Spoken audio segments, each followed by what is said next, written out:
My name is Vic Fabili. I am an editor and post-production supervisor for NBC News here at 30 Rock in New York.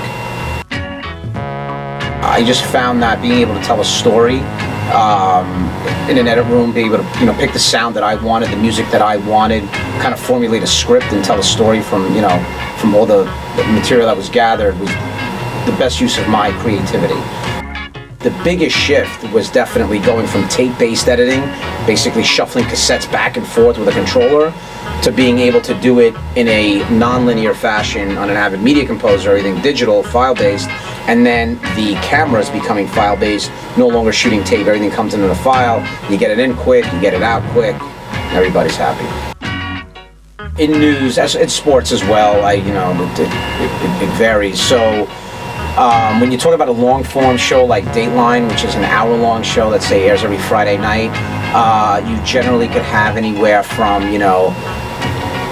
depending on how many editors work on it, if it's just one editor and one producer working on it, you usually have like 2 or 3 weeks to be able to cut an hour-long show, because you got to remember there's tons and tons of material that's shot for just that 1 hour. For something like a Today Show spot that's like 2 or 3 minutes, you usually have 1 day, sometimes 2 days to turn those around, 8-hour days. So a nightly news, completely different. A lot of times you get a script at 3 in the afternoon for a 6 o'clock, 6:30, they go on the air. They usually want it done by 6:15. I'd say patience and creativity are probably the 2 things I would tell people if they were going to go into editing to definitely have, because it's not, it's not a paint by numbers process. It's not just like, put a piece of sound here, put a piece of track here.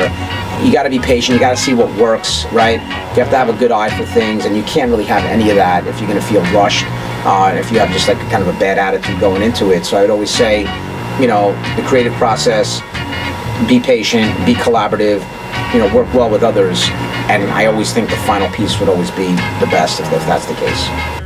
Because Vic has worked here for a while and he's so experienced, his days fluctuate based on what's going on. So sometimes he could be on like this really high profile Today Show spot that we book him ahead of time, so he'll do that. He could do long form, he could work on any show, so it really depends. Also, everyone uses him as a resource, so his phone's always ringing, going into meetings, and he's always helping someone.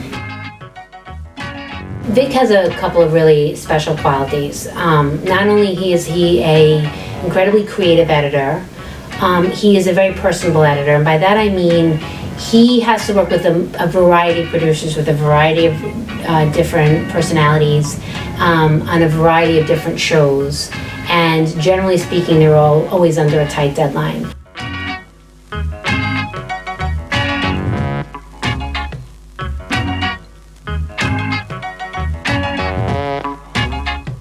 I'm constantly learning, and then you talk to anybody in any kind of technology field, they'll tell you, you don't just sit around and try to figure out that day. You're always trying to get a step ahead. I'm always reading. I'm always trying to learn, what's the next best thing out there.